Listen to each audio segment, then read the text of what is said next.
कल हमने करीब करीब 100 लोगों का जो एसोसिएशन से जुड़े हैं और नहीं भी हैं सारे एक्सपोर्टर को बुलाया था और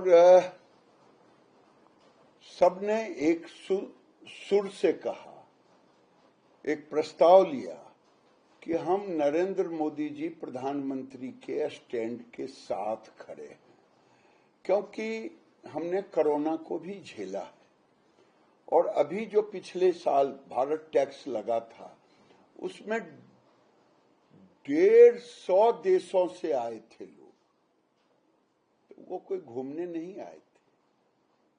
आज दुनिया में सबसे चीपेस्ट लेबर है। हम मोदी जी के जो मिशन है कि आपदा में भी हम अपॉर्चुनिटी को, सारे लोगों ने, अब एक छोटा सा उदाहरण देता हूं, 7 देश को हमने, जहां एफटीए हमारा 15 देश में है, वहां $200 बिलियन का है, हम केवल 11-11.5 बिलियन का काम कर रहे हैं। तो हम नए भी खोजेंगे। आगे वार्ता हो रही है, आगे जो भी रूप आएगा, लेकिन इस को हम एक अपॉर्चुनिटी के रूप में सारे इंडस्ट्री ने कल जोश के साथ कहा कि हमें कोई तकलीफ नहीं है, ये क्षणिक है, मैं इसका मुकाबला ही नहीं करूंगा, बल्कि आने वाले दिन में अगर देश में $40 बिलियन का एक्सपोर्ट है, ये हम जल्द ही हम $100 पर ले जाएंगे। कौन कौन से देश विकल्प हो सकते हैं? देखिए, अगर मोटा मोटी बड़े देश देखें तो बड़े देश में रशिया है, जर्मनी है, जापान है, ब्रिटेन है, ये यूरोपियन कंट्री है, 27 यूरोपियन कंट्री है, ये केवल ऑस्ट्रेलिया है, फ्रांस है।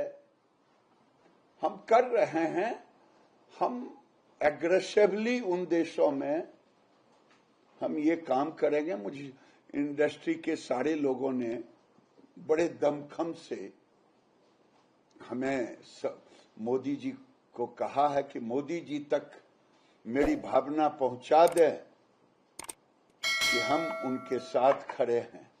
और मुझे अच्छा लगा कि जब जब कभी देश में आपदा आया है तो लोग खड़े हुए हैं, चाहे कोरोना हो, चाहे अटल जी के समय आर्थिक प्रतिबंध लगा था, भारतवंशी खड़े हुए थे। इस भारतवंशियों में बड़ा दम है। कुछ नकली लोग हैं, उनकी बात छोड़ दीजिए, लेकिन भारतवंशी में बड़ा दम है।